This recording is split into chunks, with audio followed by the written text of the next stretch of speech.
পশ্চিমবঙ্গ সরকার ২০২১ সালের মে মাসে তরুণের স্বপ্ন নামক এই প্রকল্পের সূচনা করে।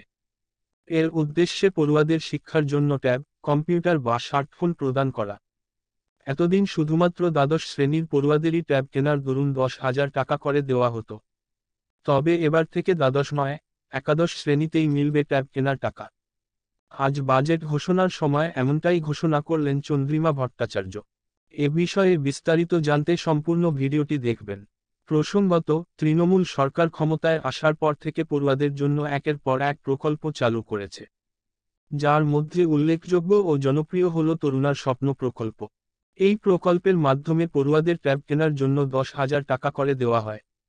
তবে এই টাকা সবাই পায় না, কেবল দ্বাদশ শ্রেণীর ছাত্রছাত্রীদেরই এই টাকা দেওয়া হয়।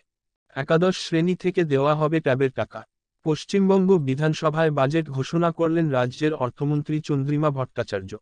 এদিন বাজেট ঘোষণাকালীন পড়ুয়াদের জন্য দারুণ সুখবর আনল রাজ্য সরকার। এবার থেকে একাদশ শ্রেণীতেই মিলবে ট্যাব, এমনটাই ঘোষণা করলেন অর্থমন্ত্রী চন্দ্রিমা ভট্টাচার্য। এতে করে রাজ্যের পড়ুয়াদের মুখে হাসি ফুটেছে। প্রসঙ্গত, ২০২০ সালে কোভিডের কারণে পড়াশোনা প্রায় বন্ধ হয়ে গিয়েছিল। সে সময় পড়ুয়ারা যাতে অনলাইনে পড়াশোনা চালিয়ে যেতে পারে সেজন্য দ্বাদশ শ্রেণীর পড়ুয়াদের ট্যাব কেনার জন্য এককালীন ১০,০০০ টাকা করে দেওয়া শুরু হয়। পশ্চিমবঙ্গ সরকার পরিচালিত স্কুল, সাহায্যপ্রাপ্ত স্কুল এবং মাদ্রাসা স্কুলের পড়ুয়ারা এই সুবিধা পেয়ে থাকেন। কিভাবে আবেদন করবেন? তরুণের স্বপ্ন প্রকল্পের মাধ্যমে ট্যাব পাওয়ার জন্য পড়ুয়াদের একটি স্টুডেন্ট ডিসিএফ আবেদন পূরণ করতে হয়। স্কুল থেকেও মেলে এই আবেদনপত্র। এই আবেদনপত্রে পড়ুয়ার নাম, অভিভাবকের নাম, আধার কার্ড, বয়স, ব্যাংকের ডিটেইলস দিতে হয়।